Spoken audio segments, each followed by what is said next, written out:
ಬೆಂಗಳೂರಿನ just Majestic ಮಾತ್ರ ಅಲ್ಲ, ಪ್ರಮುಖ ಏರಿಯಾಗಳಿಗೆ ಹೋಗಿ ನೋಡಿದ್ರೂ ಕೂಡ ನಿಮಗೆ ಬಸ್ಗಳ ಸಂಚಾರ ಎಂದಿನಂತೆ ಆಗ್ತಾ ಇದೆ. ಪ್ರಮುಖವಾಗಿ ಸ್ಯಾಟಲೈಟ್, ಬ್ಯಾಟರಾಯನಪುರ ಇಲ್ಲೆಲ್ಲ ಕೂಡ ಆರಾಮಾಗಿ ಬಸ್ಗಳ ಓಡಾಟ ಸದ್ಯಕ್ಕೆ ನೋಡೋದಕ್ಕೆ ಸಿಗ್ತಾ ಇದೆ.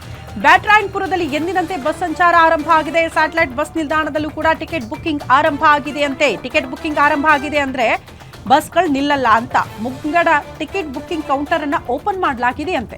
ಟಿಕೆಟ್ ಬುಕ್ಕಿಂಗ್ಗೆ ಕ್ಯೂ ನಿಂತ್ಕೊಂಡಿದ್ದಾರೆ ಪ್ರಯಾಣಿಕರು. ಸದ್ಯ ಟಿಕೆಟ್ ಪಡೆದುಕೊಳ್ಳೋದಕ್ಕೆ ಎಂದಿನಂತೆ ಟಿಕೆಟ್ ಪಡೆದು ಬಸ್ ಹತ್ತಿದ್ದಾರೆ ಪ್ರಯಾಣಿಕರು. ಯಾವುದೇ ರೀತಿಯ ಗೊಂದಲ ಸಮಸ್ಯೆಗಳು ಎದುರಾಗಿಲ್ಲ.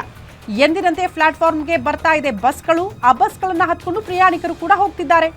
ಬ್ಯಾಟರಾಯನಪುರ ಸ್ಯಾಟಲೈಟ್ ಬಸ್ ನಿಲ್ದಾಣ ಇಲ್ಲೆಲ್ಲ ಕೂಡ ಬಸ್ ಸಂಚಾರ ಆರಂಭ ಆಗಿದೆ.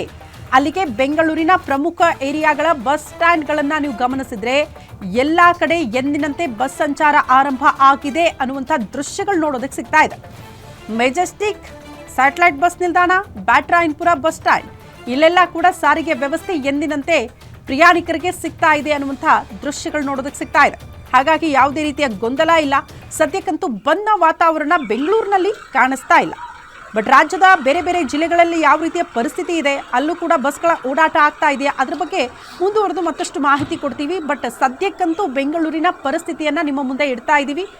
ಹಾಗಾಗಿ ಪ್ರಯಾಣಿಕರಿಗೆ ಸದ್ಯಕ್ಕಂತೂ ಬಂದ ಬಿಸಿ ಇಲ್ಲ.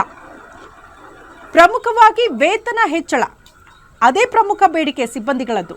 ಅದ್ರ ಜೊತೆಗೆ 20ಕ್ಕೂ ಹೆಚ್ಚು ಬೇಡಿಕೆಗಳನ್ನು ಇಟ್ಕೊಂಡಿದ್ದಾರಂತೆ. ಬಟ್ ಆ 20 ಬೇಡಿಕೆಗಳಿಗೆ ಸಂಬಂಧಪಟ್ಟಂತೆ ಪ್ರಮುಖವಾಗಿ ಸಾರಿಗೆ ಸಿಬ್ಬಂದಿಯಲ್ಲಿ ಒಂದು ಕ್ಲಾರಿಟಿ ಸಿಗ್ತಾ ಇಲ್ಲ. ಯಾವ ಬೇಡಿಕೆಯನ್ನು ತ್ವರಿತಗತಿಯಲ್ಲಿ ಈಡೇರಿಸಬೇಕು ಅಂತ ಆ ಸಭೆಯಲ್ಲಿ ಅದಕ್ಕೆ ಪ್ರಸ್ತಾಪನೆ ಮಾಡ್ತಾ ಇಲ್ಲ ಸಿಬ್ಬಂದಿಗಳು ಅನ್ನುವಂಥ ವಿಚಾರವನ್ನ ರಾಮಲಿಂಗಾರೆಡ್ಡಿ ಅವರು ಹೇಳಿದ್ರು. ಬಟ್ ಅದೆಷ್ಟರ ಮಟ್ಟಿಗೆ ಕ್ಲಾರಿಟಿ ಇದೆಯಾ ಇಲ್ವಾ ಸಿಬ್ಬಂದಿಗಳಲ್ಲಿ ಅನ್ನೋದು ಸದ್ಯಕ್ಕಿರುವಂಥ ಪ್ರಶ್ನೆ.